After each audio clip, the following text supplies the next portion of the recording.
Red Lobster's Band of the Year, presented by ESPN Events.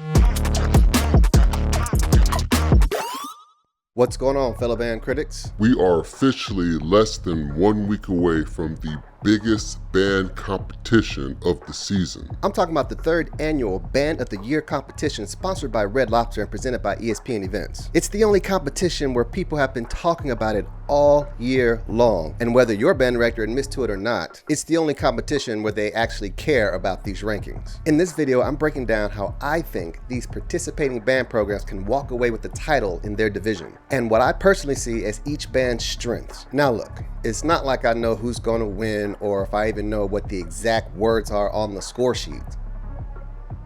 Relax, I don't. I'm just sharing how I would approach this competition if I were one of the band directors who are participating in 5 steps. So here we go.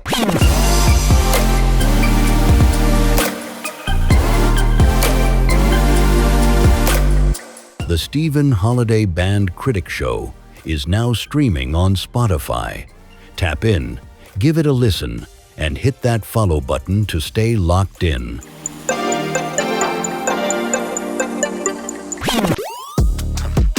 Red Lobster's Band of the Year, presented by ESPN Events.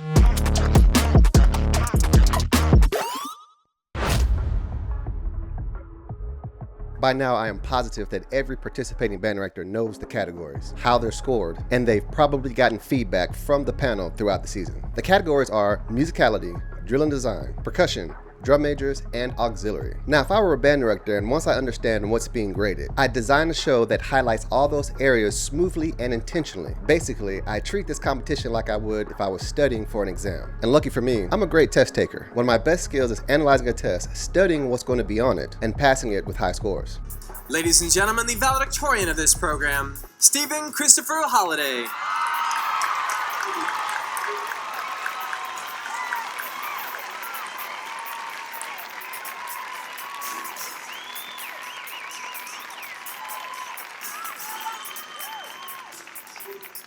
Not a flex, just facts. So if I were a band director, step 1 would be breaking down those categories and making sure my show showcases every single one. Step 2 is simple. I would research every judge, deep research. I want to know everything I can, just like I did in school or even in the Army when someone was grading my PT test. Because believe it or not, knowing who's evaluating you increases your chances of impressing them. So if I were competing in this Band of the Year competition, I'd be learning everything I could about these people: Dr. White, Professor Taylor, Dr. Hotch, Dr. Drain, Dr. Webb, and Professor Crooms. Then I'd add small touches into the show that I think they would appreciate. Not enough to make it feel like it's a complete fan service to just the judges, but little things that would hit their preferences. You know what I mean? Just like when I wrote essays in school, my examples in the essays always lined up with whatever my professor's interests were.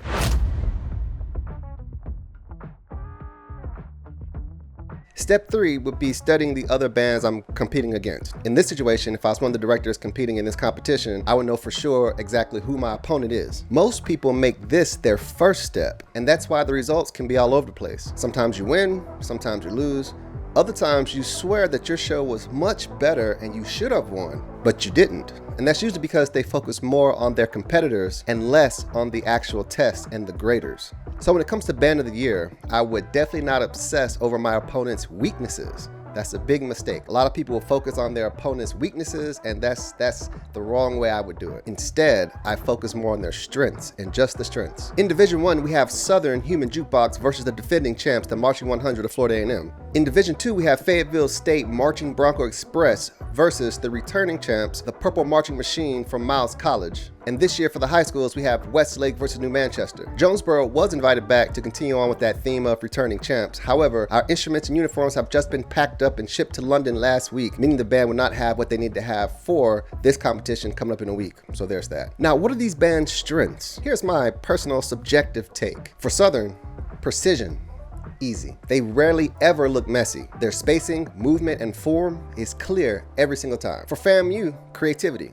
Their show gives you precision, pictures, animations, something memorable every single time. In fact, most people always describe FAMU shows by explaining what the band did at some point during the show. So that's a testament on how memorable their shows can be. For Fayetteville State, after watching their videos all this season, for me, their strengths are definitely pictures and precision. Fayetteville State's drills look neat, clear, and they are easy to follow even if the audio is turned off. And for me, with Miles College, along with precision, is definitely crowd engagement. They look good, they perform well, and they know how to make the crowd go crazy. I saw it live last year, experienced it for myself, and even when I watch the videos of their shows, I still get turned up watching their field show, which means the crowd that's there, I know that they are on fire every time the Purple Marching Machine exits the field. Now that I know my opponent's strengths, it's time to move to the final two steps. If I was competing in the Band of the Year competition sponsored by Red Lobster and presented by ESPN Events, step 4 would be to study the crowd and the city. Now, I know for a fact that the directors always consider this when they go perform in other places. And the reason is because it matters. Crowd engagement skyrockets when you play and do something that fits the crowd and the location. And when the judges are watching the show, the way the crowd responds to the band definitely influences a lot of things. It could be in a positive way, or not in a positive way. and I don't mean making an entire city-themed show, unless you want to, because we all know that that does work. Just be sure to take the environment into account, not just the location of the city, but are we outside? Are we inside? Because that's definitely going to affect the way the band sounds, especially with percussion. So I would keep that in mind too. This step really hit home for me when I was back in the Army doing all the drill and ceremony stuff, because I mean, come on. I really liked the drill and ceremony, spinning the rifle around. I mean, it was clear I liked flags. But my point is, the instructors will always drill two things into us: where we're drilling and who we're drilling for. Are we somewhere full of mechanics, infantry, engineers, medics? Whoever the audience was, our routine had something in it that related to them. Same idea here, and it works every single time. I have a book out, it's called The Media Team, How to Record Marching and Concert Bands, available right now on Kindle and paperback available on Amazon. There's a link down in the description below and in the cards at the top. I go step by step on how we record marching and concert bands, everything from parades, halftime shows, gym battles, all the way to concerts on stage. It has step-by-step instructions on where to place the microphones, what kind of equipment you need to have for any kind of budget. If you're starting a media team, if you're just doing this by yourself, all that stuff's in there. It's about 72 pages, very proud of it, but it's real, it's really nice. It's right here, look, there it is. Look, got color pictures and stuff like that. If you purchase the ebook, it's got links to performances to show you exactly what things look and sound like. I'm telling you, it's really nice. And I wrote it for anybody that wants to start a media team for their own band. Do this by yourself. If you're already on a media team and just need a little bit of guidance on what to do in certain situations, it's all right there. It's got everything in there from equipment all the way down to media team safety. It's all in there. So go check that out. It's the only book out there that's specifically for recording marching and concert bands. Be sure to go check it out. Pick up your copy today. It's available right now on Kindle and paperback on Amazon. The final step, step 5, if I was a band director in this competition, is straightforward: create the show. I'm not saying build some bizarre routine that's strictly based on research and it totally doesn't showcase who you are as a band. No, that's not what I'm saying. Do the show your way, your style, and your identity. Just apply some of this useful information, because This is a competition, not a showcase. it's a big difference. If this were a showcase, do whatever it is you want to do. You're already invited, you're here, there's no winner. Do what you want to do, boom. But for a competition, I would personally incorporate a lot of the information I obtained through all the steps. Band directors already have a strong creative process, and I'm not a band director, so I'm not going to sit here and come up with ways on how to make a show. No. Band directors are already great at that. So all I'm saying is step 5 is the step where I would create the show while applying all of the information from steps 1, 2, 3, and 4. Here's a quick example of how these steps helped me in real life. Back in school, when I used to present a lot of projects, I just did these exact 5 steps. Step 1, I read the syllabus and every piece of information I could about the project. I even asked the instructor questions to make sure that I understood it. Step 2, I studied my professor. Colors they liked, movies, food, past students, A+ projects who did this before, everything I could. Mostly observation. And speaking of observation, that was when I did step 3. I watched and observed all the A students who were currently in my class, how they presented, how they spoke, and what the professor used to react to every time they did something. I wasn't that good at public speaking, and they were always much better than me engaging the class. And to me, that was their big strength. So I used that information and I added a portion to my project where I asked the class questions and created an open discussion. Then I also moved around the entire classroom because I knew my professor liked to move around the classroom when he used to talk to the class and have discussions. That was me applying the information I learned from the steps into the planning process. Step 4 was knowing the audience and location. I already knew the audience very well because they were my classmates. There were a lot of band people and just people I knew throughout the campus, so I knew what they liked and didn't like. As far as the location, it was a very large classroom, not one of the ones with the elevated seats like the stadium type seating, nothing like that, but just a lot of floor space to move around. I designed my discussion segment of the project to ensure I had time to move all the way around the class and not be stuck in the back of the classroom then have to awkwardly walk back up to the front in silence. That's what I mean when I say study the audience and the location. Step 5 is simple. I used all the information and built the project. And yes, A+ every single time. Are you ready to bone? Get your Let's Bone t-shirt today at the Stephen Holiday merch store. Let the world know that you are ready to bone with the best by wearing your Let's Bone t-shirt every day. Do you see how good these AI-generated models look in these fake pictures?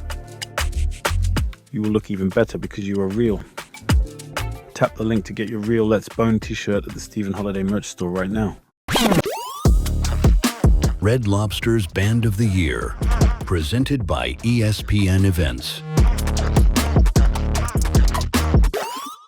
So how can one of these bands win Band of the Year? It starts with planning the show the right way. Simple as that. I'm not saying throw your identity out the window and make a show that doesn't represent who you are. It's not what I mean at all. I'm saying be yourself, but be strategic, because this is a competition, not a showcase. Which band do you think will win their division? The Human Jukebox or the Marching 100? The Marching Bronco Express or the Purple Marching Machine? Westlake or New Manchester? Remember, I'm not a band director, but as actual band directors, what strategies and tips do you have that have helped you win competitions like this? Do you think these 5 steps I talked about would help or not? The 3rd annual Band of the Year competition, sponsored by Red Lobster, presented by ESPN Events, featuring Southern versus Florida A&M for Division 1, Fayetteville State versus Mile College for Division 2, and Westlake versus New Manchester for the high school division, goes down less than 7 days, Friday, December 12th, 7 o'clock, Mercedes-Benz Stadium, Atlanta, Georgia. Let me know all your thoughts below in the comments. Peace.